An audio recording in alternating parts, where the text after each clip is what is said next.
Баршаларыңызға қайырлы күн достар. Бүгін сіздерге өте оңай әрі жылдам дайындалатын үйдегі қарапайым заттардан жасалынатын керемет пирогтың рецептін ұсынамын. Міндетті түрде рецепті сақтап алыңыздар. Ең алдымен 2 жұмыртқамызға шекерімізді салып, миксердің жай жылдамдығымен массамыз біркелкі болғанша жақсылап тұрып араластырамыз.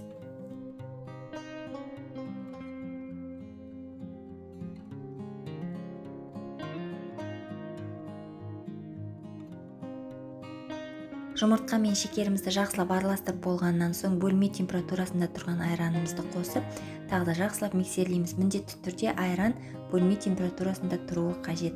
Содан соң ұнымыздың үстіне қопсытқышымызды салып, ұнымызды міндетті түрде електен өткізіп, осы массамыздың үстіне салып, миксерлейтін боламыз. Ұнды бірнеше бөлікке бөліп салуды ұмытпаңыздар. Сонда біздің пирогымыз жақсы көтерілетін болады.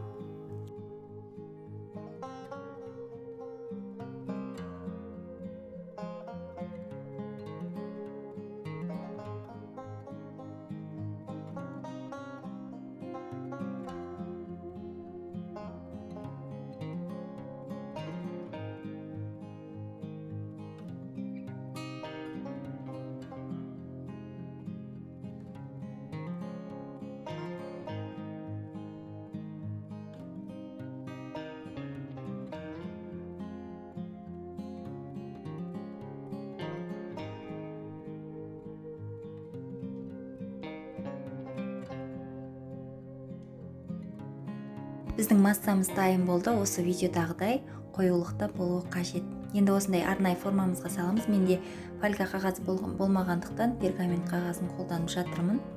Осы формамыздың ішіне салып, алдын ала қызып тұрған печкіде 170 градуста 30 минутта қызарып көтерілгенше пісіріп алатын боламыз.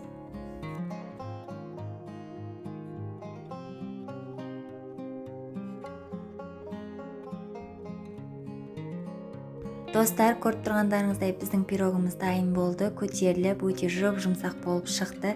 Міндетті түрде дәл осы рецептпен жасап көруге кеңес беремін. Сіздерге де ұнайтынына сенімдімін. Егер видеоны соңына дейін қараған болсаңыздар, менің каналыма тіркеліп, осы видеоға лайк басып, астына комментарий қалдыруды ұмытпаңыздар. Сіздермен алдағы уақытта көптеген рецептермен бөлісіп отыратын боламын. Сіздермен болған Әсел. Баршаларыңызға рахмет достар.